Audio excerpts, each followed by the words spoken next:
Meu nome é Pedro Ralph, eu sou montanhista há 20 anos, né? Tem um livro aqui que tem sobre isso. Também sou geógrafo. Fiquei bem conhecido por ter realizado muitas expedições nos Andes. E aí, então, acabei descobrindo, me deparando com esse tema que eu vou apresentar para vocês, né? Diversas montanhas com ruínas e ruínas dos Incas, né? Um povo que existiu na América do Sul, bem organizado, que viveu e o Império acabou há cerca de 500 anos atrás. Toda a civilização que passou pela Terra deixou ali seu legado, deixou algo, mesmo que seja uma ruína, né? E o diferencial dos Incas é que eles deixaram ruínas em montanhas. E não em qualquer montanha. Em montanhas altas, montanhas que hoje representam um grande desafio para a gente chegar no cume. Montanhas que fazem muito frio, que são muito difíceis, têm logísticas complicadas, acessos muito difíceis, muito distantes, falta de água, muita altitude, enfim, problemas de montanhas de altitude que muitos de vocês devem conhecer muito bem e chamam muita atenção desses caras sem nenhuma tecnologia terem chego, né, no topo dessas montanhas há tanto tempo atrás, né? Então vamos lá. Minha experiência com arqueologia. Como eu falei para vocês, eu sou formado em geografia. Eu cheguei até a trabalhar um pouco com arqueologia quando eu fazia faculdade. Essa foto aqui de quando eu tinha cabelo, né, faz bastante tempo. Foi quando eu fiz um estágio na fundação do Museu do Homem Americano em São Raimundo Nonato, no Piauí.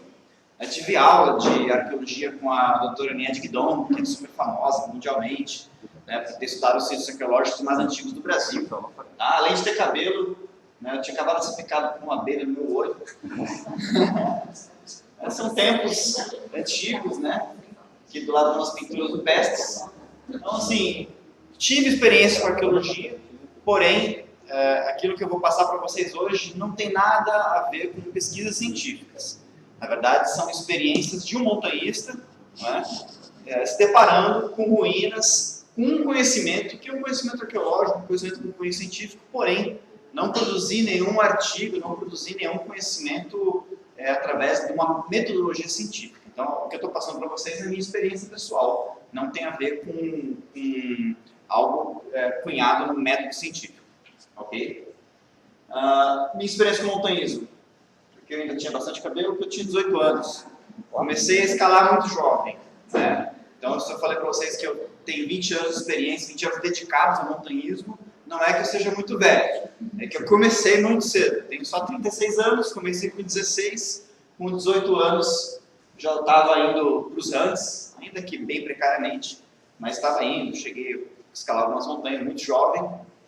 E, então, desde 1998 me dedico com bastante afinco, com bastante paixão, bastante amor ao montanhismo. Estou ali todo fim de semana escalando, é minha vida montanha, então não tenho o que dizer, né? Então, isso me fez ter contato com essas questões que estou falando hoje, porque eu fui atrás da escalada e acabei me deparando com essas situações que eu vou passar para vocês.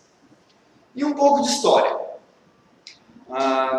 No curso de nação de vocês, nos livros de montanhismo, nos sites, todo mundo vai comentar a questão da história do montanhismo, falando que o montanhismo começou na Europa, que a escalada que foi o ponto inicial da história do montanhismo foi a ascensão do Mont Blanc, no ano de 1785. Uma história bem interessante, né?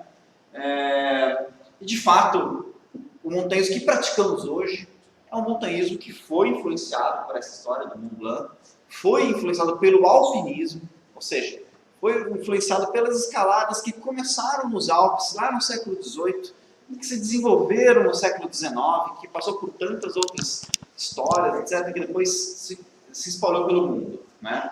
A cultura do montanhismo que a gente respira hoje em dia, ela é muito influenciada pelo montanhismo europeu, né?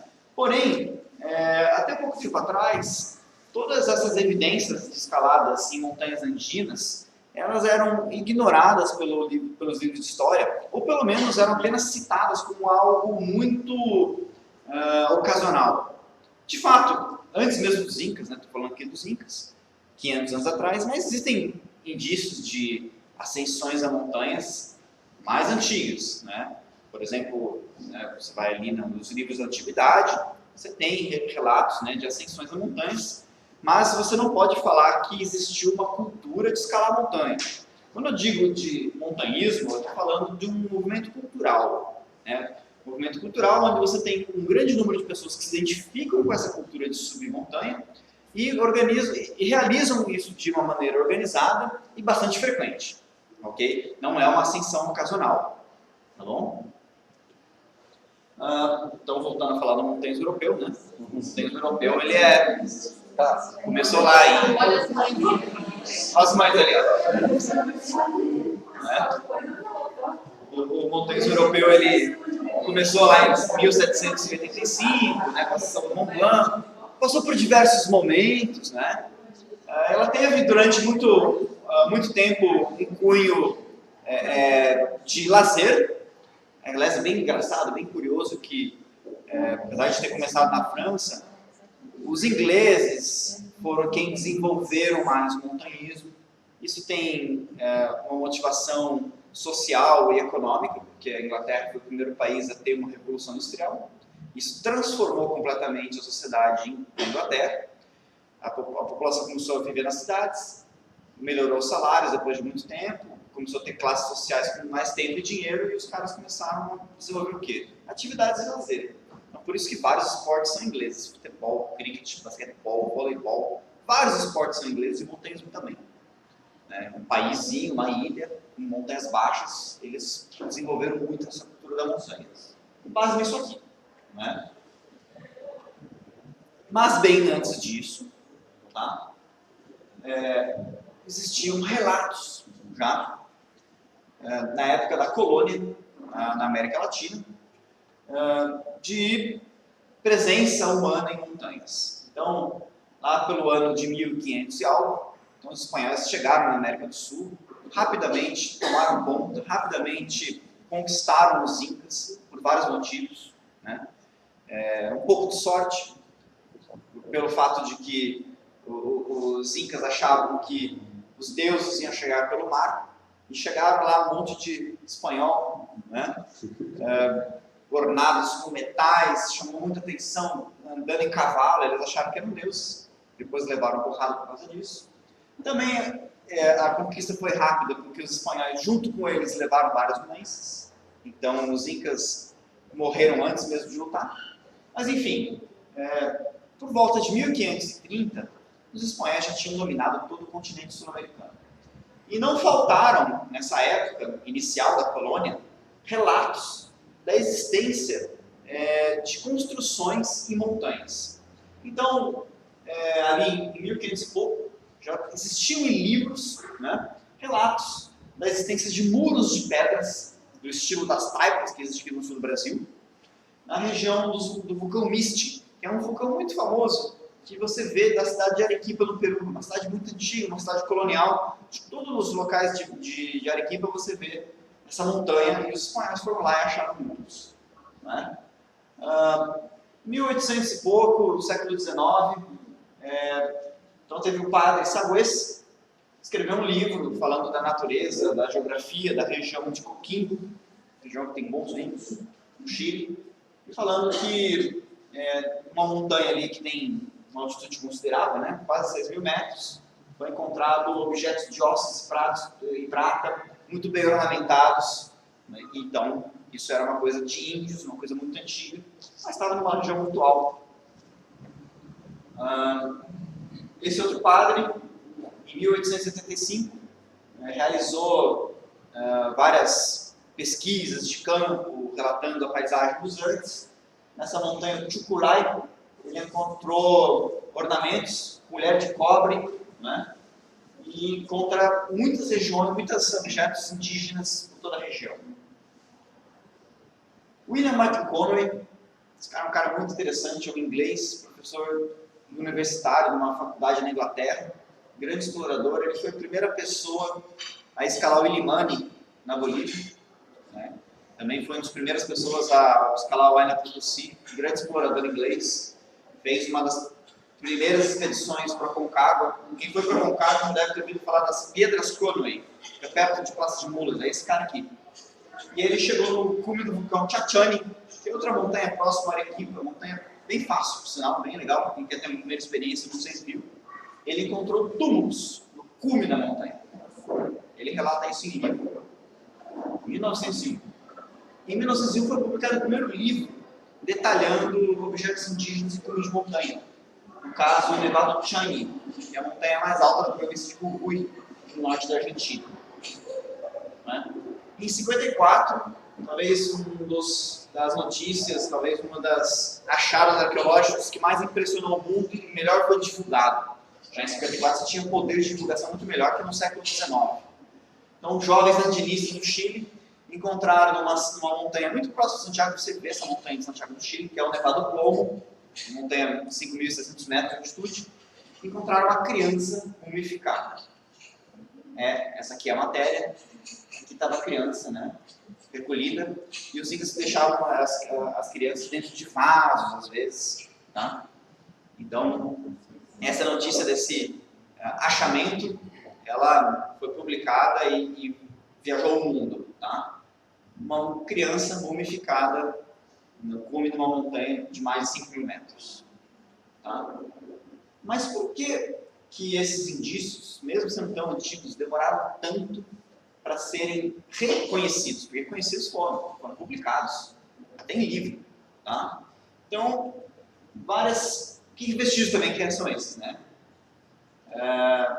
Primeira coisa, os incas, eles frequentavam as montanhas e existiam já desde a época da colônia boatos, mitos, verdade ou não, que os incas eles deixavam tesouros escondidos nas montanhas. Então, primeiramente, por que foi tão demorado para essas notícias aparecerem e ficarem famosas? Então, primeira coisa, quando os espanhóis chegaram na América, conquistaram os incas, e os incas não deixaram nada escrito, eles não tinham dominado a escrita. Então, toda a cultura deles foi passada falada. Né? Então, acabou que era o Inca, acabou a informação.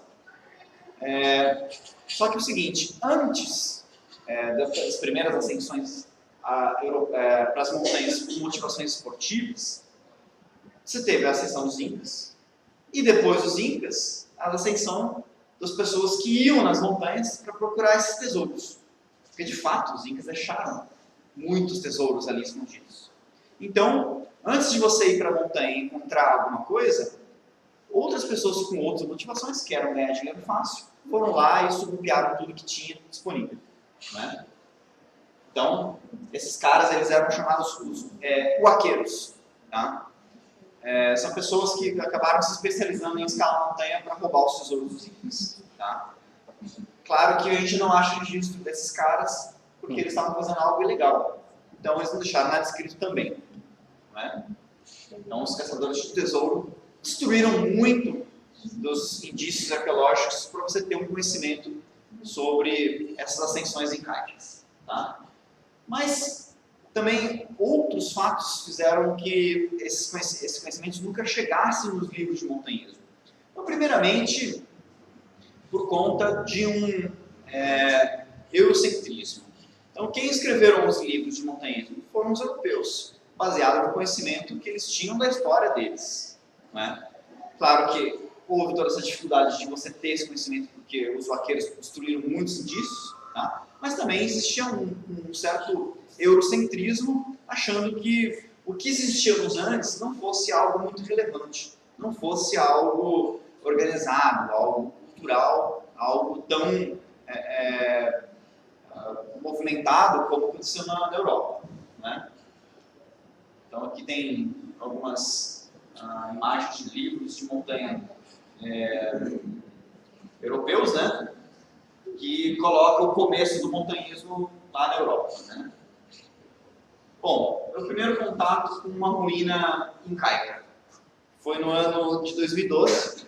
Estava participando de uma etapa do projeto Mundo Andino do Valdemar Niklevix. Fomos para o norte da Argentina, escalar um vulcão chamado Antofagasta, um vulcão de quase 6.500 metros de altitude. Cheguei no cume pouco antes do Valdemar, e me deparei com essa paisagem aqui. Uma plataforma, né, aplanada, com muita madeira deixada ali ao lado, muros de pedra. Cheguei aqui e falei, que negócio é esse? A Valdemar veio na sequência e falou, pô, você não sabia que aqui tem uma ruína inca? Eu falei, cara, como assim? Ruína inca, ruína montanha, 6.500 metros de altitude. Mas esse aqui é um tipo de ruína inca, né? Um altar, ok? Então, a principal motivação dos incas era religiosa. Então, eles subiam as montanhas para adorar os deuses. Uma das construções que eles faziam eram os altares. E essas madeiras, elas acabavam sendo deixadas como oferenda nas montanhas. Claro que essa madeira que está no meio, alguém foi ali alguns anos atrás e acabou deixando, mas elas ficavam jogadas de lado, né? É uma madeira com mais de 500 anos. Se você olhar na paisagem, vai ver ali no horizonte que não tem nenhuma floresta. Eles levavam isso de locais muito distantes. O Antofagasta, alguém já ouviu falar de uma montanha chamada Antofagasta?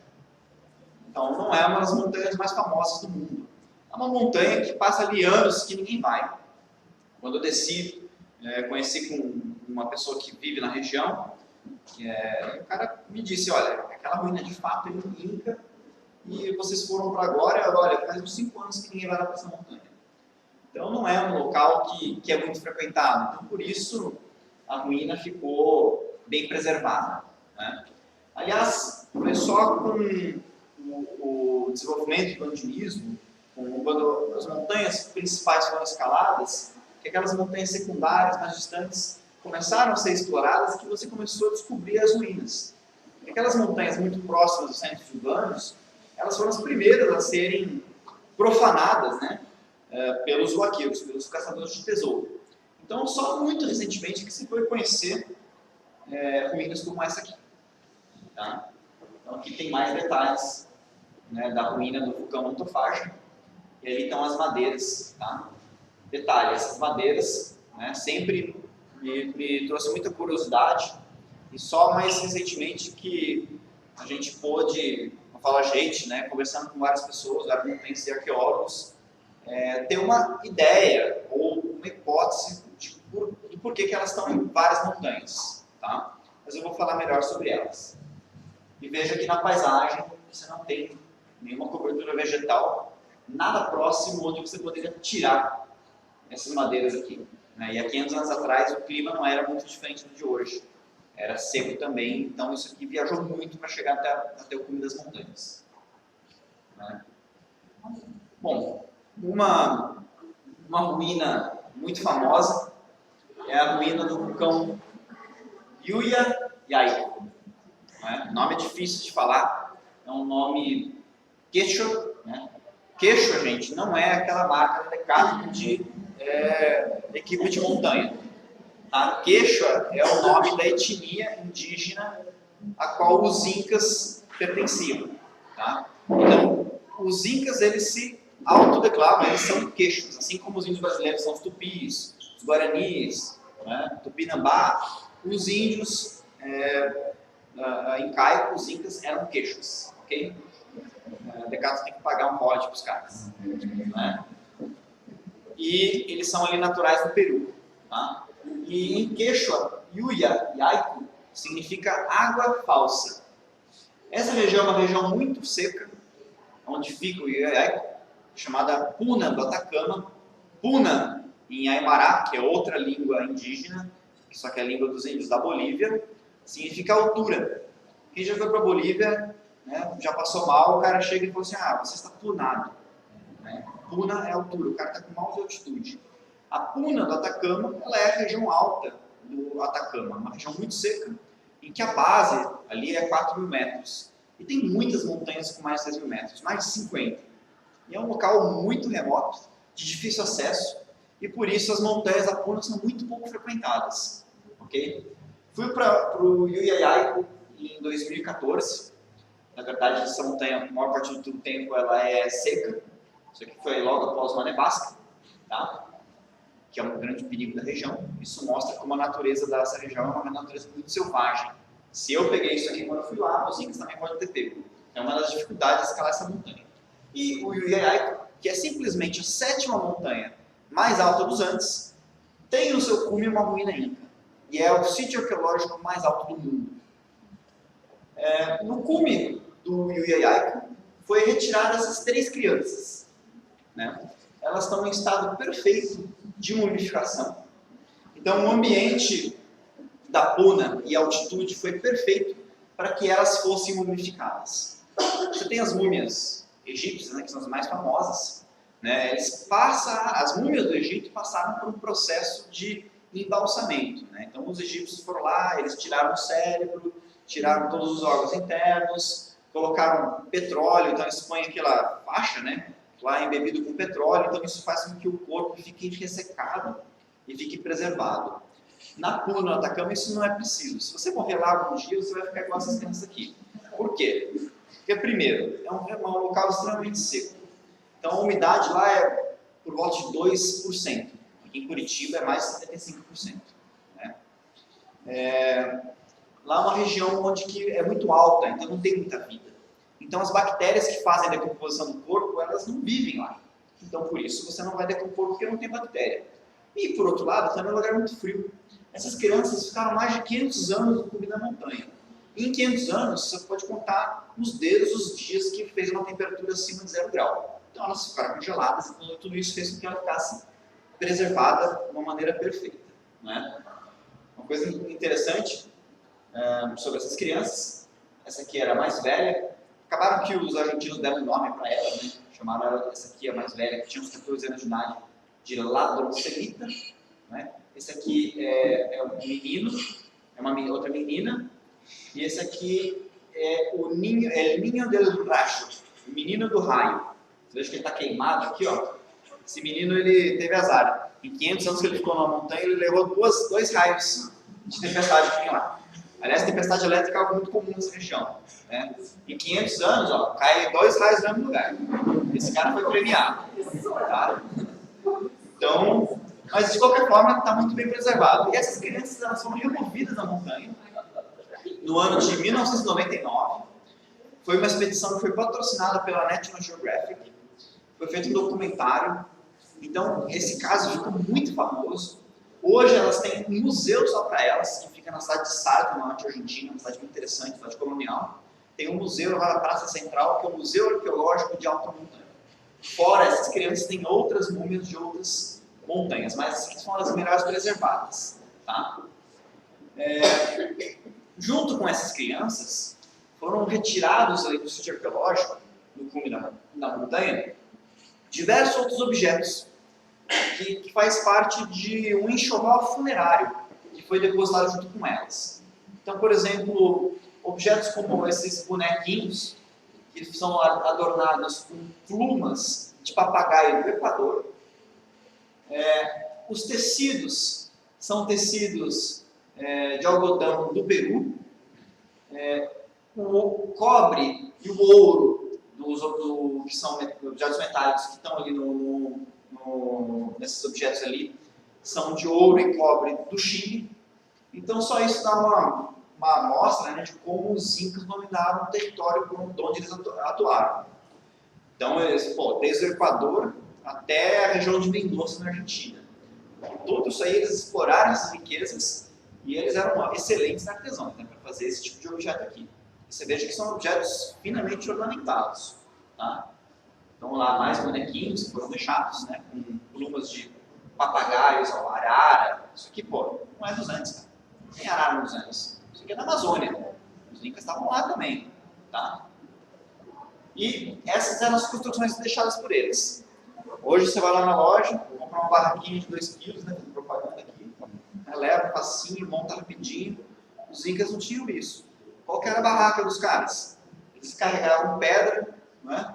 Chegavam ali, montavam esses abrigos, traziam madeira de bem longe para fazer a cobertura, e essa cobertura era de palha, né? Tendo cuidado para não ser levado pelo vento.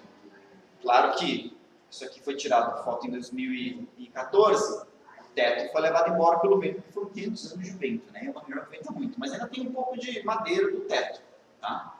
Olha a paisagem no horizonte. Então os caras tiveram que fazer isso aí, e você pode imaginar que construir um negócio desses não é uma única pessoa que faz. Você tem que ter uma mão de obra bem grande. Tá? Você tem que ter um número de pessoas dedicadas a fazer isso e que sabem o que estão fazendo. Tá? Esse aqui é um abrigo de montanha, isso aqui é uma outra barraca inca, foto minha, altitude de 6.500 metros, quase no cume do Iuiaiai. Tá? Olha lá a madeira, que era do teto, que foi destruído. E essas aqui são os abrigos, praticamente no cume da montanha, lá do Iuiaiai. E foi aqui do lado desses abrigos que foram retiradas as crianças. Né? Eles não dizem exatamente aonde, para não ter muito curioso indo lá escavar. Tá? Mas as crianças estavam enterradas. Ok? Bom, voltando aqui. Curiosidades sobre essas crianças. Pesquisas sobre o corpo delas puderam elucidar várias coisas interessantes. O estômago delas ainda tinha comida. Tá? Então elas morreram um pouco antes de serem deixadas ali. Foi feito o exame toxicológico no cabelo delas, aquele mesmo exame que é feito em pilotos de avião. Sabe se o cara tomou umas antes, né? 2, 3 anos antes, sabe tudo que o cara tomou de droga. Descobriu várias coisas interessantes. De princípio, viu que essas crianças elas tinham, um ano antes delas morrerem, uma alimentação deficitária em proteínas. Ou seja, provavelmente eram crianças que vinham das classes mais populares dentro do Império Inca, eram crianças pobres, mas um ano antes delas morrerem, a alimentação delas mudou muito. Elas começaram a se alimentar melhor, de carnes inclusive, e de bastante milho. Ou seja, essas crianças elas tinham origens populares, elas foram doadas por suas famílias para a corte dos Incas, foram cuidadas dentro dos palácios, elas vieram de Cusco, no Peru, viajaram por mais de 3.000 quilômetros para o norte da Argentina, onde elas morreram. Quando elas chegaram na montanha, elas já estavam bêbadas, em chicha. Chicha é uma bebida alcoólica dos índios andinos, que eles fermentam batata, né? E as crianças já estavam muito desidratadas e acabaram morrendo por conta da desidratação e por conta dos efeitos da altitude. Elas não morreram sacrificadas, elas morreram naturalmente durante a ascensão à montanha. Ok? Outra coisa, isso já mostra o quê? Que dentro do Império Inca, uma hipótese, né? Para as famílias, era algo bom, né? Você doar o filho para ser morto nessas rituais. Ou seja, os Incas escalavam montanhas, né? Só que diferente da gente, a gente sobe a montanha, né? Porque a gente gosta, por causa do esporte, por múltiplos motivos, mas eles subiam a montanha e sacrificavam pessoas lá em cima. Tá? Então, ainda bem que não ficou esse legado para frente. Né? Mas como eles subiam? Então, vocês viram um pouco das fotos das montanhas que eles escalavam. Montanhas de gelo, montanhas com neve, muito frio. É difícil você subir hoje em dia com um calçado normal, uma bota de trekking, você pode congelar seu pé. Como eles faziam? Eles confeccionavam tipo uma pantufa feita de lã de alpaca, que é uma lã muito densa, uma lã de extrema qualidade. A alpaca é tipo uma lhama, né? E era uma pantufa que tinha 8 camadas. Então ela era muito fofona, assim, tinha ar no meio, isso fazia com que tivesse um isolamento, né? Porque o ar é o melhor isolante térmico. Por isso que até hoje o pessoal sobe montanha com jaqueta de pluma de ganso. Não é que a pluma é quente, é que a pluma ela forma uma camada de ar e ela te isola do ambiente externo que é mais frio. Então essas pantufas, que eles chamavam de Orcocauaquan, era uma pantufa de 8 camadas. E assim, por causa do ar que ficava no meio e também do próprio aquecimento da lã de alpaca, eles conseguiam suportar o frio. Fora isso, para eles dormir, eu acho que eu não tenho foto, não tenho foto. Eles faziam um isolante térmico de tecidos naturais, tipo chumbo. Lá no Museu de Alta Montanha de Salta tem isso. Eles dormiam no chão com isso aí e com pele de animais, pele de guanaco, pele de vicunha, pele de alpaca e de lhama. Eles dormiam com isso em cima. Era o saco de dormir deles. Tá? Não sei como era a mochila, mas provavelmente não era tão confortável como uma tule. Né? Saco de tule. Bom, descobertas. Ao longo dos anos, né, fui começando a adentrar nos Andes, indo escalar montanhas que eram muito pouco conhecidas, muito pouco escaladas. No ano de 2014, o Máximo, que é meu parceiro de escalada desde quando tem 16 anos de idade, ele escalou essa montanha aqui, que é uma montanha na fronteira entre o Chile desse lado e a Bolívia desse lado. E ele chegou no cume, mediu com o GPS que dava mais de 6.000 metros de altitude. Nos mapas oficiais é uma montanha de 5.900. Então, como é uma montanha que não tem 6.000, a galera não dá muito bola para ela. Então, é uma montanha muito pouco escalada. É o tal do Capuraca. Então, o Máximo foi lá, escalou, e em 2016, não, foi 2014 mesmo, ele fez em 2012. Em 2014 eu voltei lá sozinho, escalei ela por aqui, cheguei no cume, né? Tava ventando muito. Aí eu falei, deixa eu sentar aqui, tá ventando muito, deixa eu me proteger atrás desse muro de pedra. Opa, muro de pedra. Olha só o que tem aqui. E em 2012 o Máximo não tinha visto esse muro de pedra. Por quê? Porque isso aqui estava soterrado pelo gelo. Então, o derretimento das geleiras dos Andes, que é um fenômeno que tem acontecido com muita frequência, vocês veem no jornal, ele acabou fazendo com que aparecesse várias ruínas que antes estavam soterradas. Essa é uma delas. Então veja, gente, no cume da montanha, uma plataforma aplanada. Né? Uma coisa curiosa é que nesse tipo de plataforma, geralmente você encontra corpos dentro. Eles deixavam os corpos lá. Certo? Não voltei lá para saber o que aconteceu depois. Mas até então, essa ruína nunca tinha sido descrita. Ninguém sabia que no cume dessa montanha tinha uma ruína ainda. Né? Mas também é comum você escalar a montanha e você chega ali no cume e nem percebe que tem algo arqueológico. Essa aqui é uma vista de uma montanha que tem se tornado muito popular, que é o Acotango. Ele faz fronteira entre a Bolívia e a Argentina também. Inclusive, essa foto aqui foi tirada do cume do Acotango, do lado do Capuraca. Então você chega ali no cume, tira a mochila, tira a foto, só que você não percebe que, ó, do lado da mochila tem uma madeira. E no horizonte, ó, tá vendo alguma floresta? Essa madeira é uma madeira índia. Aqui, ó, ruína despercebida. Você nem percebeu, mas tem algum vestígio incaico que alguém teve lá, mas está muito apagado. Né?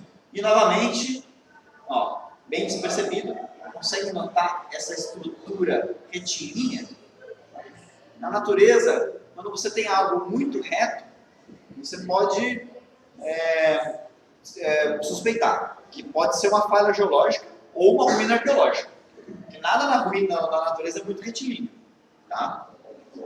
Olha só, uma plataforma já bastante destruída, bastante arruinada, mas é uma plataforma construída por humanos. No caso, os Incas há mais de 500 anos atrás. Isso também no cume ali do Acotango. Né? Uma montanha que tem sido muito frequentada, é uma montanha muito fácil. Foi construída uma estrada, uma mineradora, que você chega bem alto. E então você consegue escalar ela bem rápido, né? Uma montanha de 6.000 bem fácil. Tá? Também é comum, né? Eu falei plataformas, né? Você acha várias plataformas nos Andes. Esse aqui é um vulcão chamado vulcão Copiapó, fica no norte do Chile. Alguém consegue enxergar uma plataforma aqui? Tá vendo aqui a plataforma? Uma coisa humana, uma coisa construída. Ó, tá ali, ó. Né? No caso, tirei essa foto, eu subi pela montanha por aqui, você chega nessa plataforma, estava ventando tanto, que congelou minha máquina. Aí eu deixei ela um pouco dentro da minha jaqueta, aí eu consegui tirei essa foto e depois congelou de novo. Só tenho essa foto dessa ruína. Uma região muito seca ali na ponta do Atacama. Né? E como eu falei, sempre que você vê alguma coisa muito reta, muito retilínea, suspeite que pode ser algo produzido por humanos como uma falha geológica. Isso aqui é uma imagem do Google Earth. Então, várias vezes, quando eu estou indo para os antes de buscar as montanhas, eu fico ali no Google Earth, passando horas e horas estudando, olhando a montanha, vendo uma rota de acesso mais fácil, locais para você acampar, locais para coletar água. Então, olhar o Google Earth é uma ferramenta muito útil para quem sobe montanha. Você pode fazer um planejamento muito bom só olhando as imagens do Google. E não é raro a gente estar olhando coisas do Google de jogar, porque esse negócio é muito reto aqui. Esse, no caso, é uma ruína inca no cume de uma montanha no norte da Argentina. Tá? Essa aqui, que ilustra o começo dessa palestra. Essa é uma ruína que está numa montanha de 6.150 metros de altitude. Essa aqui é minha mulher, a Maria. Tá? Essa foi a ruína mais impressionante que eu já vi numa montanha. Uma ruína muito grande. Você veja que os muros ainda até hoje estão muito bem escorados. E ele tem uma escada central para ter acesso à parte principal dela. É uma ruína que ela foi descoberta no ano de 1976. Essa montanha é uma montanha que ela é muito pouco frequentada. Ela foi escalada pela primeira vez em 1976. E nessa primeira ascensão encontraram essa ruína. Claro que quando os primeiros montanhistas estiveram lá, eles ficaram surpreendidos, né, por essa ruína. Voltaram para a cidade e falaram: achei uma ruína inca aqui, olha só, mostraram as fotos. E aí depois que eles mostraram as fotos, isso se espalhou. No ano de 77 não conseguiram voltar lá. Em 78 voltaram com arqueólogos para fazer uma pesquisa. Né? Tinha uma múmia nessa ruína aqui. Essa múmia estava na parte de trás da ruína, no local que pega sombra. E essa múmia estava congelada, ela tinha uma capa de gelo. Porque imagina, 500 anos, no local que neva e que fica fazendo sombra, essa neve ela congela. E a múmia estava dentro do gelo. Estava preservadíssima. O que aconteceu? Quando eles desceram e eles deram um alarde falando que tinha múmia ali, outras pessoas ficaram sabendo, foram lá na surdina, levaram uma dinamite, enfiaram uma dinamite no gelo e explodiram a parte da ruína e a múmia junto. Quando eles chegaram, eu não tenho foto desse local onde está a múmia, mas está meio danificado. Quando eles chegaram para explorar, para fazer pesquisa, encontraram um buraco no meio da ruína e encontraram vários fragmentos de osso que explodiram a múmia. Então é a estupidez humana com base em limites. Né? É verdade. E quando eu subi essa montanha, me chamou muita atenção, né? Tem várias fotos dessa ruína. Depois eu estava numa expedição junto com a Maria, né? Desci das montanhas. Quando eu chego na planície na Argentina, estava cansado de uma placa, né? Escrito Londres. Assim, pô, você leva a mulher para roubada? Deixa eu levar ela para passear em Londres. Né? Descobri que tinha essa cidade em Catamarca, Londres, Catamarca, na Argentina. Né? E aí, sem querer, descobri que Londres, Argentina, é simplesmente a segunda cidade mais antiga da Argentina. Né? Londres de Catamarca, ela foi fundada no ano de 1535 e o nome Londres é uma homenagem à Rainha Maria de Tudor, que era casada com o rei da Espanha na época. Essa cidade, ela, 1535, muito antiga, mas ela foi devastada, foi destruída pelos índios daquela região por 3 vezes. Então, o núcleo urbano dela mudou várias vezes. Hoje, se vocês forem para Londres, da Argentina, vocês não vão encontrar uma arquitetura colonial muito antiga, porque ela já foi destruída pelos índios antes. Tá? Mas chama muita atenção que nessa cidade, no ano de 1918, foi encontrada uma grande ruína inca. Os caras estão lá, os espanhóis, os colonos, desde 1535. Só que só em 1918 acharam isso aqui. Né? Por quê? Porque os incas estiveram ali. Quando os espanhóis chegaram lá em 1535, o Império Inca já tinha ruído, já estava acabado, já estava em falência. Então os incas eram povos dominadores. Eles são naturais da região de Cusco, do Peru, e eles foram avançando por todos os anos, conquistando outros povos indígenas, da maneira que o Alexandre o Grande fazia. Então, quando ele subjugou esses outros povos, muitos desses outros povos subjugados, eles não gostavam dos incas. Quando o império entrou em ruína, esses outros povos subjugados se rebelaram e acabaram destruindo as estruturas regionais que os incas tinham. No caso, essa cidade incaica, ela era como se fosse uma capital nessa região do norte da Argentina. E nesse local funcionava uma estrutura burocrática, uma estrutura de transportes muito sofisticada. Então você tinha, olha, isso aqui é uma pirâmide, gente. Ela está bem destruída. Tá? A escada ela foi restaurada, por isso você consegue ver. Mas ela está dessa maneira. Originalmente, quando chegaram aqui, em 1908, a pirâmide era assim. Ela já estava totalmente erodida pelo tempo, né? Tomada totalmente pela vegetação. Essa outra ruína aqui central também foi restaurada. Okay? E como essa região é uma região muito seca, com uma vegetação espinhenta do tipo caatinga, rapidamente a vegetação tomou conta dessa cidade em ruína. Então, quando os espanhóis chegaram, eles não viram indício nenhum. O nome dessa cidade, original, ninguém sabe, né? Porque os incas sumiram dali. O que a gente achou foi o quê? Arqueologia. Tá? Ela se chama, para a gente hoje em dia, de El Xincal. O xinque é um tipo de uma vegetação espinhenta, tipo uma unha de gato, que é muito comum nessa região. E essa região era infestada de xinque. Quem descobriu foi um pastor de cabras. O cara acabou indo lá e achou esse monte de ruína, depois ele acabou divulgando. Tá? Então, hoje falam que El Xincal, ela é Machu Picchu da Argentina, que é uma cidade muito importante. Tá? Então, os incas eles tinham toda essa estrutura, e como todo governo, como é que eles fazem para viver? Eles cobram imposto. Tá? No caso, como a moeda deles não era dólar, nem real, nem nada, o imposto era uniforme da produção. Então, toda a produção regional, de comida, de alimentos, de minerais, etc., uma parte delas era destinada pelos incas, que chegavam em cidades como essa, né, ficava armazenado, e depois toda essa riqueza produzida e coletada em forma de imposto, ela ia pelas estradas que existiam em todo o Império Inca, que chamava-se Capacnham, iam até Cusco, e isso aí era dado para o imperador. Né? Agora é o seguinte, me chamou muita atenção essa estrutura na praça central da cidade de Xincal, muito parecida com essa aqui. Né? Era o tal do Uxu. No Uxu, que era essa pracinha elevada, era onde ficava o líder regional, uma espécie do governador, o cara que mandava ali no pedaço. Então me chamou muita atenção e eu achei muito parecido aquela ruína com essa aqui. De fato, mais tarde, pesquisando em jornais científicos da Argentina, eu descobri que existe um artigo científico sobre a ruína dessa montanha aqui, que chama-se Quevar, que o arqueólogo que escreveu o artigo, ele remete aquela ruína a uma estrutura de Uxu. Agora, por que os caras construiriam isso no cume de uma montanha de 6.000 metros? Ninguém sabe. Né? Então, muito provavelmente, essa montanha tinha está numa localização estratégica muito importante para os incas. Tá? Bom, falando sobre madeira.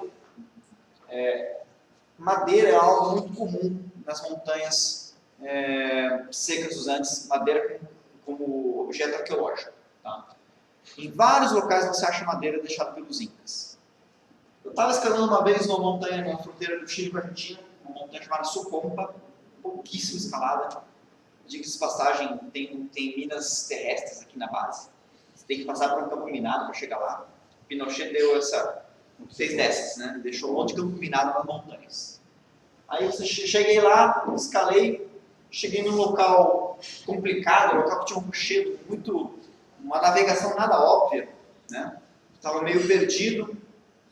Aí, nesse local eu tinha que sair de uma crista, descer, subir em outro lugar, e encontrei essa madeira enfincada no meio das pedras. Tem mais madeira aqui no chão. Falei, putz, cara, será que os incas usaram essa madeira para marcar o caminho? Né? Na verdade, não. Depois eu discuti com um arqueólogo, ele falou, olha, muito provavelmente essa madeira enfincada aqui foi alguma pessoa que escalou essa montanha recentemente, pegou a madeira do chão e voltou ali para sinalizar. Então, a madeira ela não era colocada, não era deixada nas montanhas para sinalizar. Né? Então, era deixado para quê? Né? Então, vamos lá. O que você faz com madeira? Né? fogo. Então muitas pessoas falavam assim, os incas subiam as montanhas com madeira, chegavam no cume da montanha, faziam fogueira, e de fato, quando você sobe uma montanha, que tem ruína, você já dessa montanha, você já chega a uma outra montanha com ruína. E assim sucessivamente. Então, várias montanhas com ruínas ecológicas, você vai enxergando uma da outra. Você consegue enxergar do Aconcagua até o Cusco, de montanha a montanha, você vai vendo, né, uma com a outra. Então, você pensa bem, numa época que você não tem WhatsApp, subir uma montanha e fazer uma fogueirinha, você consegue se comunicar com os caras. Né? Mas, pô, deve ser meio complicado você fazer sinal de fumaça lá em cima. Primeiramente, eu não conheço uma pessoa que consiga ter feito uma fogueira numa montanha de 6.000 metros. Para começar, como é que você vai fazer para botar fogo lá em cima? Tá? O negócio venta pra caramba, faz frio. Já é difícil o Bear Grylls fazer fogo no programa dele, imagina uma montanha de 6.000. Tá? E outra coisa que chama atenção, nunca vi madeira queimada nessas montanhas. Sempre as madeiras estão nesse estado aqui, ó. Madeira pura, sem nenhum sinalzinho de carvão. Até que em 2015 eu achei essa madeira queimada aqui. Achei essa madeira no Mercedário, é uma montanha que fica no norte do Aconcagua, em São Juan. Uma montanha aqui, ela é bem interessante, que é uma alternativa para quem quer fazer uma montanha estilo Aconcagua, a mesma parada do Aconcagua, mas sem aquele mundo de gente que tem Aconcagua. Né? Lá, nessa montanha do Mercedário, tem um acampamento que chama-se Pirca de Índios. Pirca, em espanhol, é um muro de pedra, é uma taipa. Índios, na verdade, os índios eram os incas. Nesse acampamento, você tem vários muros de pedra que os incas fizeram. O Mercedário foi escalado por eles. Tá? E lá em Pirca de Índios, mexendo no meio dessas ruínas de pedra, encontrei essa madeira queimada. Mas, na verdade, como o Mercedário é uma montanha, apesar de ser pouco frequentada, é uma montanha que tem um certo número de pessoas indo todo ano. É raro você ter um ano que não vai ninguém no Mercedário. Todo ano tem pelo menos 10 expedições no mar. Pelo menos umas 20, 30 pessoas fazendo cume. Tá? Então, muito provavelmente, algum montanhista descuidado, que não conhece a história, viu essa madeira e pôs fogo na madeira. Tá? De fato, fazer fogo na montanha é muito complicado. E o cara deve ter levado, no mínimo, um fogareiro para fazer essa queimadinha aqui. E mesmo assim, você vê que não está queimada profundamente. Então, o cara ele pôs isso aqui em cima do fogo, em cima de um fogareiro. Você vê que isso aqui não pegou fogo. Não é uma madeira que você pega numa fogueira, né? Que está realmente carvão. Tá? Não está carbonizada. Ela está levemente queimada. Ok? Bom, conversando com o Christian Vitry, que é um arqueólogo montanhista. Né? Ele participou das escavações das ruínas incas em 99 lá no Rio Iaico. O Christian ele tem como hipótese de que a madeira, por ser um objeto muito raro nessa região dos Andes, que é uma região muito seca, ela era um objeto de adoração. Tudo aquilo que é raro é adorado, que nem dinheiro no bolso. Né? Então, eles depositavam as madeiras como uma forma de presentear os deuses. Fora isso, eles também deveriam jogar ali no cume das montanhas folha de coca, que até hoje é um elemento muito consumido na Bolívia, no Peru, inclusive é meio que sagrado para eles, né? Só que folha de coca, com o vento que faz lá, voa. A madeira não. Né? Então, muito provavelmente, seja um objeto de adoração. Tá? E por que eles subiam montanhas? Bom, falei das adorações. Isso aqui é um desenho do século XVI, de 1500 e pouco. Né? Você vê, em 1500 e pouco já tinha relatos e textos falando do motivo de fazer os incas subir montanhas. Eles faziam um ritual que chamava-se capacocha. Então, nesse ritual de capacocha, é que eles ofereciam crianças. E por que crianças? Porque as crianças elas eram puras. E eles sacrificavam as crianças. Além de sacrificar as crianças, levavam outros objetos como madeira, provavelmente folha de coca, títia e outras coisas mais. Ouro também. Tá? E outros objetos de valor. E por que eles faziam isso? Por vários motivos. Então, se tinha um ano que estava tendo uma seca muito grande, devastando a lavoura, fazia capacocha. Se tinha um outro ano que estava chovendo demais e também estava alastrando as lavouras, capacocha neles. E se tivesse um espanhol invadindo o teu território e dizimando a sua população, Capacote neles também. Então, durante os anos iniciais da presença espanhola na América, você tem inúmeros registros de capacote em montanha. Então foram assim, as últimas canadas incas foram pedir proteção contra os espanhóis, principalmente contra as doenças que eles levaram para o continente, que chegaram em muitos locais muito antes dos próprios espanhóis. Né? Bom, alguns fatos sobre o Império Inca. Né? A gente fala dos Incas como a grande civilização sul-americana, mas não foi a única. Na verdade, ela é só a mais conhecida. E ela é mais conhecida porque foi a última. Existiram muitas outras civilizações anteriores aos Incas. Diga-se passagem, a primeira civilização que colonizou a região das montanhas foi a civilização Tiwanaku, que é aquela ruína que tem perto de La Paz, na Bolívia. Os descendiam dos peruanos. As civilizações indígenas, civilizações antigas sul-americanas, elas surgiram no litoral do Peru, há mais de 1000 anos atrás. O litoral do Peru é um litoral muito seco, porém tem 14 rios que, pode ser qualquer época do ano, tem água e chega no mar. E foi nesses vales, desses 14 rios, que surgiram essas civilizações. Essas civilizações elas surgiram organizadas nesses vales, colonizando e domesticando o algodão. E eles plantavam o algodão nesses vales e eles usavam o algodão para fazer rede para pescar. Porque o litoral do Peru tem a corrente de Humboldt, que é uma corrente fria que tem muito peixe. E a comida peruana é muito boa, porque tem peixe bom. Tá? E eles subiram nos Andes, por volta do ano 1000, e lá do lado de Titicaca se estabeleceu a primeira civilização nas montanhas, que foi Tiwanaku. Os Incas, eles são naturais da região de Cusco. Desculpa. Oi? Vai. Eles eram, como eu falei, eles eram da etnia Quechua, né? Eles tinham grande habilidade militar. Então, na verdade, você vai para Machu Picchu, você vê aquelas ruínas, aquelas construções, e fala, nossa, os caras eram fodas, os caras, construíam muito bem. As técnicas de construção não eram deles, eram de outros povos que eles dominaram, que eram antes deles. Então, lá mesmo no Peru, tinha uma civilização na região da Cordilheira Blanca, que agora eu esqueci o nome, que já construíam cidades de pedra muito tempo antes deles. Então, anos antes deles. E como eles tinham muita habilidade militar, eles tinham uma organização militar muito rigorosa, eles eram muito bons de conquistar os outros. E quando eles conquistavam, eles pegavam tudo de bom que aqueles outros povos tinham. Então eles aprendiam com os outros povos, cultivavam alimentos nas montanhas, fazendo aquelas plataformas aplanadas. Aprenderam com os outros povos como fazer construções de pedra, como fazer aquedutos, trazer água de locais distantes para um lugar mais próximo, como você pescar melhor, como você extrair metais preciosos, separar esses metais e fazer objetos com eles. Os Incas, eles invadiam muitos territórios, ganharam muitos inimigos, né? Mas como eles eram bom de briga, conquistaram todo mundo. O Império, ele era muito recente. Ele se formou em 1438, né? E ele terminou em 1533, ou seja, não durou nem 100 anos. Tá?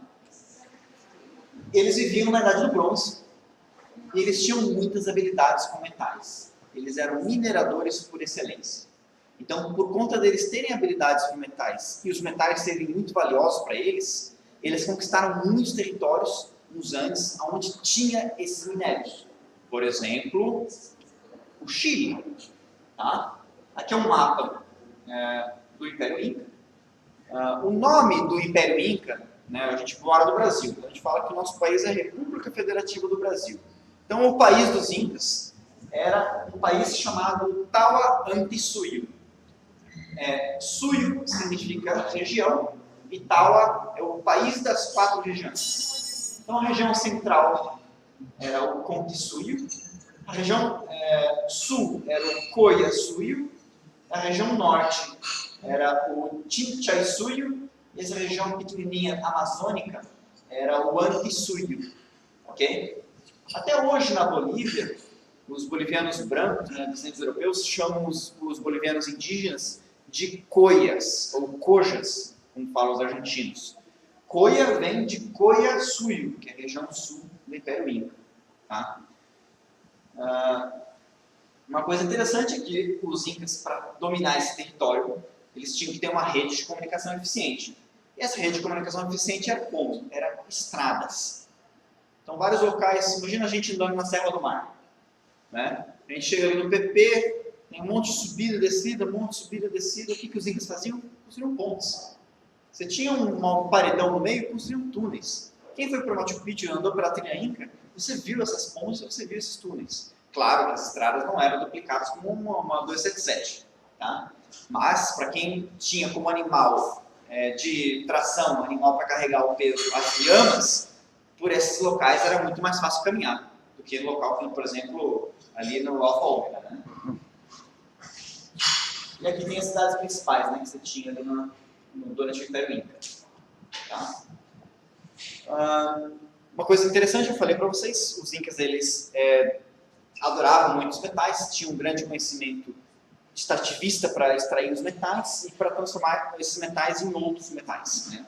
O próprio bronze, que eles dominavam, é uma mistura é uma liga metálica, uma mistura de metais. Então, os incas eles estiveram na região do deserto do Atacama, eles não moraram lá, porque é um local que não dá para viver. Mas o que eles tinham no Atacama? Por que eles iam para lá? O que tinha lá era muita mineração. Até hoje você vai para o Atacama, o que tem lá é minério, o que tem lá é mina e o que tem lá é geólogo fazendo buraco no meio do deserto. A economia do Chile vive por causa disso até hoje. E os incas já sabiam muito bem disso. Então tem vários locais ali no Atacama que você tem ruínas incaicas de extração de minérios. Essa aqui é uma ruína, na verdade não sobrou muita coisa, né, porque era uma mineradora, né, que fica perto da cidade de Copiapó. Copiapó é aquela cidade lá que teve aquele incidente lá no Chile, aquela cápsula que os caras ficaram dentro de uma mina, né, em 2010. Pô, se Copiapó até hoje está cheio de minério, naquela época os incas sabiam explorar isso muito bem. Isso aqui é uma ruína de um centro metalúrgico, era uma mineradora dos incas. Tá? Só que para chegar lá, eles tinham que atravessar a Puna. Eles tinham que atravessar aquela região árida, seca e alta, no meio dos Andes. Né? Que é uma região, até hoje, muito difícil e muito rara de alguém passar por ali. Né? Bom, eu acabei explorando muito bem a Puna, né? Esse aqui é o meu carro, né? Inclusive, o nome dele virou Conway, em homenagem a William Martin Conway, porque é um Land Rover, um carro inglês explorador dos Andes, tinha que ser o Conway mesmo. Então, eles atravessavam esse tipo de paisagem aqui. Hoje, a gente vai para lá escalar essas montanhas, a gente vai no mínimo com 2 carros. Porque se um desses carros atola, o outro tira o carro atolado. Você vai para lá com um monte de combustível extra. Meu carro tem 95 litros de tanque de combustível. Eu já levo mais 40 litros, porque eu sei que o negócio lá consome muito combustível e as distâncias são muito longas. Né? É uma região muito difícil de você andar. Você não tem água em estado sólido, sempre está congelada. E se estiver, quer dizer, água em estado líquido, e se ela estiver em estado líquido, ela é uma água salina. É uma região seca, né? Uma região seca, você tem muita evaporação, evapora e fica só o quê? Fica sal. Aqui atrás, inclusive, do carro, é um pequeno deserto de sal. Tá? E você encontra na Puna, explorando aquela região, né, eu encontrei isso com muita frequência, esse tipo de construção. Então o que era? Você veja que aqui do lado tem um salar, tem uma depressão. Tá? Então os caras eles iam para a região mais baixa e era um acampamento inca. Tá? Não cabe uma barraca moderna aqui. Claro que isso aqui confunde muito com aqueles acampamentos que o pessoal faz em montanha de altitude, que faz um murinho de pedra. Mas aqui não é o caso. Tá? Que é um lugar muito remoto que ninguém vai. Tá? E você acha isso de uma maneira bem abundante. Você acha isso de uma maneira bem abundante em vários locais. Sempre locais que são depressões, que você tem uma proteção do vento. você veja que o vento está aqui em cima, está ventando muito, aqui está protegido. Tá? E geralmente próximo de água. Não que os caras consumam essa água, porque essa água é salobra, essa água é salgada. Mas mesmo que seja salgada, sempre tem do lado um pouquinho de vegetação. E essa vegetação aqui é comida para os animais. No caso, as lhamas, que eram os animais que transportavam os metais, que transportavam a água potável, que transportavam a comida. Né? Por isso que eles acampavam perto dos lagos. Aqui eu tenho uma foto toscamente panorâmica, para mostrar a dimensão, né, das montanhas. Isso aqui é uma foto que eu tirei no cume de um vulcão pouquíssimo conhecido, um vulcão chamado Lagunas Bravas. Essa foi a terceira ascensão absoluta nessa montanha. E aqui só para você ter uma ideia, né, de como que é a região da Puna. Né? Esse aqui é o Cerro Elemorado. Essa montanha a gente fez a primeira ascensão ela era virgem. Tá? Porque eu sei disso? Porque a gente conhece as pessoas nessas regiões, as pessoas que exploram ali, e elas informam a gente. Como é que eu sei o nome da montanha? Porque mesmo sendo uma região que ninguém vai, região inexplorada, você tem os topógrafos, você tem as missões topográficas, então você tem essa região cartografada, que é uma região de fronteira. Então os topógrafos dão nome aos acidentes geográficos, dão nome às montanhas, então a gente tem que respeitar. Então, Cerro Elemorado, eu sei disso porque está na carta topográfica do Chile. Isso aqui é o Lomas Coloradas. Essa montanha também era virgem. Ninguém tinha escalado ela antes. Nós somos os primeiros. Esse aqui é o Leão Huerto. Essa montanha, até hoje, não foi escalada. Até hoje ela é virgem. Se vocês quiserem escalar uma montanha virgem nos Andes, vai lá. Só não recomendo ir porque é meio complicado. Ela não foi inescalada porque ninguém tentou. Eu tentei chegar lá e não consegui. Os 135 litros do meu carro foi insuficiente para chegar na base. Tive que voltar antes. Depois, mais tarde, o próprio Álvaro, que é um dos meus contatos da região que conhece muito bem essas montanhas, as histórias delas, tentou escalar ela e não conseguiu por causa do frio. Tá? Essa aqui é a Laguna Brava, que é uma lagoa salgada. Esse aqui é o Cerro Colorado, é uma montanha de 6.000 metros. Ela é fronteiriça, que passa a fronteira do Chile com a Argentina. Essa montanha foi escalada pela primeira vez na década de 90. Então, as montanhas dos Andes, as mais altas, têm 6.000 metros. Você falar que uma montanha de 6.000 metros foi escalada só na década de 90, é mais ou menos o mesmo significado de uma montanha de 8.000 no Himalaia, ou uma montanha de 4.000 nos Alpes. São as montanhas mais altas. E ela só foi escalada tão recentemente porque é muito difícil chegar lá. Assim como o Cerro Fagicitos. É um vulcão, a gente acabou escalando essas duas montanhas em 2016. São montanhas que foram escaladas muito recentemente. No caso, só na década de 90. E esse aqui é o Cerro Tridente, é uma montanha também fronteiriça. Tá? Então, tudo isso dá a ideia de como essa região é remota, pouco frequentada. Mas os incas já conheciam há mais de 500 anos atrás. Como que eu sei? Estava subindo lá o Cerro Lomas Coloradas, né? No caso, esse aqui. Aí eu chegando no cume, encontro, olha, o que é isso? Né? Chega mais perto, um totem. Esse totem é inca. Como que eu sei? Primeiramente, porque nenhum montanhista moderno tem capacidade de fazer um totem tão bem feito. Geralmente, os totens dos montanhistas modernos são toscos. Os incas eram bons nesse tipo de coisa. Tá? Então, nós não fomos os primeiros. Os incas é que foram. Demoramos 500 anos para repetir essa montanha. Só recentemente ela foi escalada. Aqui, de novo, estava indo escalar uma montanha no norte do Chile, na fronteira com a Argentina. Aí, de repente, olho para o lado, no vale, e encontro esses muros de pedra aqui. Ó. Centenas deles, olha quantos muros de pedra. Tá? Olha que lugar lazarento, cheio de neve. Né?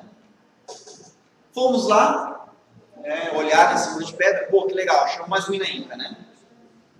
Aí, olhando dentro dessa ruína, desses muros de pedra, encontramos essa garrafa aqui. Uma garrafa feita artesanalmente. Você vê que um lado é mais grosso, o outro lado é mais fino. Ela já está bem desgastada. Por quê? Porque essa garrafa aqui é uma garrafa colonial. Isso aqui está ali há 500 anos também. Achamos muito interessante esse fato. Né? Quem teria levado essa garrafa para lá? Com certeza não foi um chileno bêbado, né, recente. Tá? Até porque beber em altitude não é uma boa ideia. Você se desidrata. Tem dor de cabeça. Isso não é nada legal para aclimatação. Essa região é a região do Passo São Francisco, né? Olha que interessante.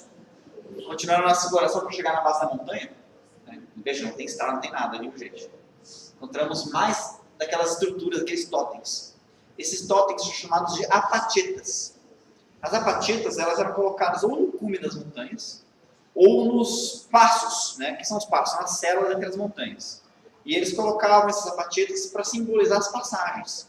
Então, sempre nas células eram colocadas ou nos cumes. Tá? Da mesma forma, como no Himalaia tem os shortens. Né? Esse do Himalaia, se botar um shorten, tem sempre que passar pelo lado esquerdo dele, né? Sempre anti-horário. Então, a gente encontrou vários, indo para aquela montanha, vários dessas passagens. Né? Ou seja, os incas atravessavam entre o lado ocidental e oriental da cordilheira por esse lugar. Então, é natural que quando chegou os espanhóis e eles precisavam atravessar de um lado para o outro, eles acabavam usando o caminho dos incas. Essa região é a chamada região do Passo São Francisco. O Passo São Francisco é uma fronteira entre a Argentina, que fica no lado esquerdo, direito, e o Chile, que fica no lado esquerdo. Lá no norte dos dois países, tem uma estrada, né? Do lado argentino ela é asfaltada, do lado chileno ela é de terra.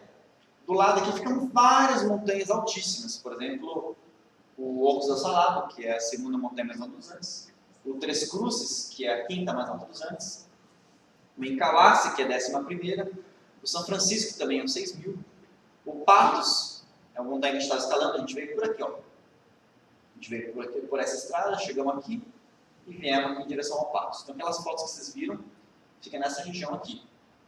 Né?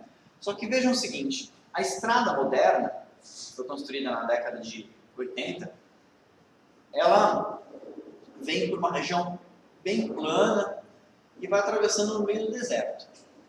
Isso aqui são salares, isso aqui não é lagos, tá? Mas isso aqui é um lago. Então, quando eu atravessei pela primeira vez essa estrada em 2006, com o meu Corsinha, eu ficava imaginando como que os espanhóis atravessaram por aqui em 1530. Né? Porque essa história, que esse passo, ele foi utilizado pelo exército de Diego de Almagro, que foi um dos conquistadores do Império Inca, para conquistar o Chile.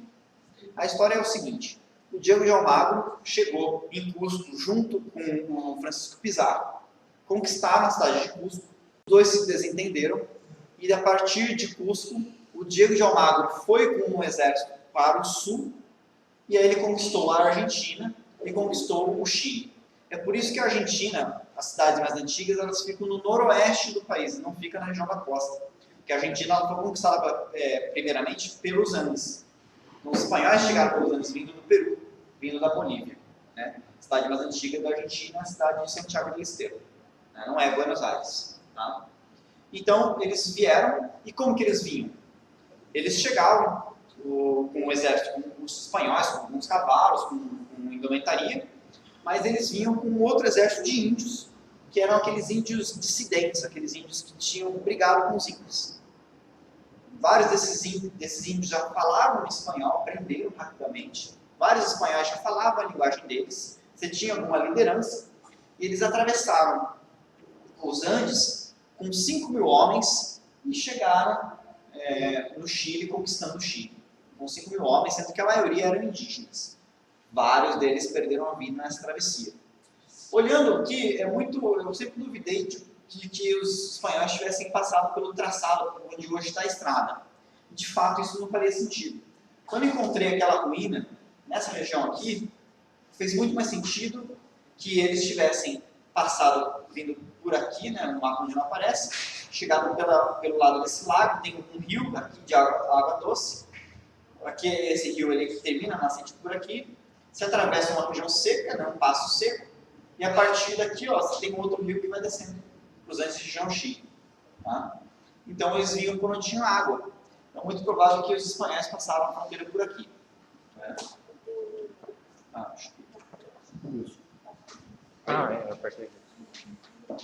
Beleza.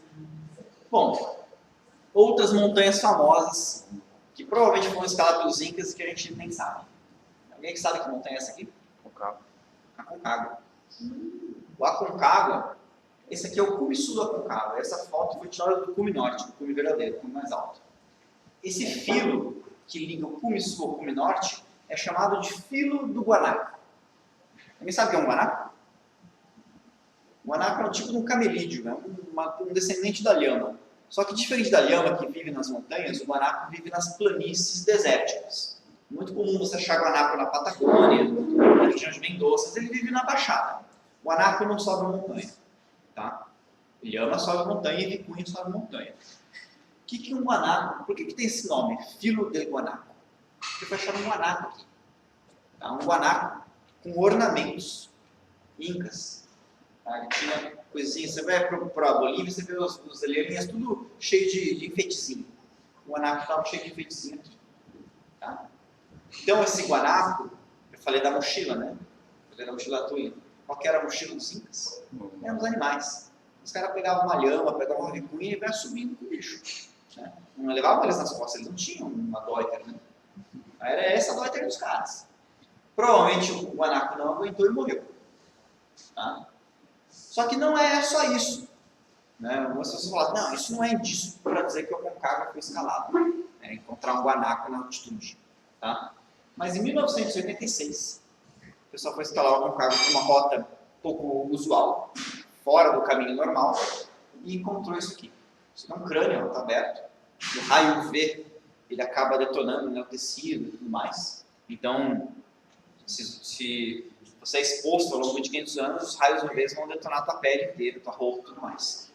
Isso aqui foi uma múmia inca, deixada no Aconcagua, deixada numa região que se tinha vista para a montanha.